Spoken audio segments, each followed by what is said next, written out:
I never was not in awe walking around the city.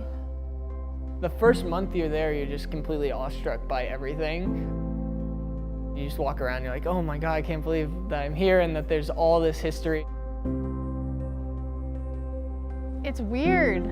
Time is not really a concept over there because it's just existed for so long. And I think that's why the standards are so high, because you have so many people who have accomplished so much.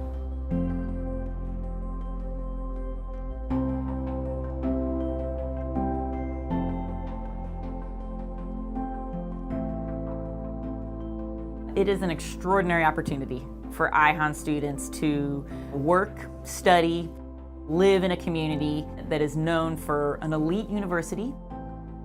So it may be that you walk by a memorial to religious martyrs, or it may be that you pass a plaque that says where Halley of Halley's Comet lived. There's all of these reminders of the importance of scholarship, what learning and academic institutions do for society. And students are really treading through those discoveries and that history every day. They're walking past monuments, historic buildings, and landmarks, and it really brings to life some of the themes that they might be talking about in their tutorials or in their intensive course. It provides a remarkable context for the hard work that the students are doing every day.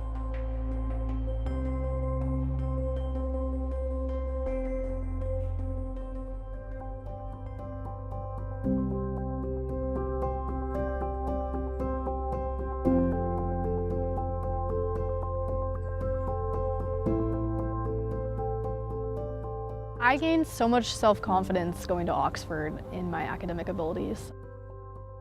It gave me kind of confidence in myself as an academic that I was able to kind of keep pace with some of the stuff at this elite university. It's encouraged me in my application for grad school to go ahead and be bold enough to apply for some more top-ranked programs because I was able to be successful there. But it also made me kind of more aware of the cultures and the effects of cultures and history on ourselves. So I'm really glad I did it, and I'd do it again in a heartbeat. Right?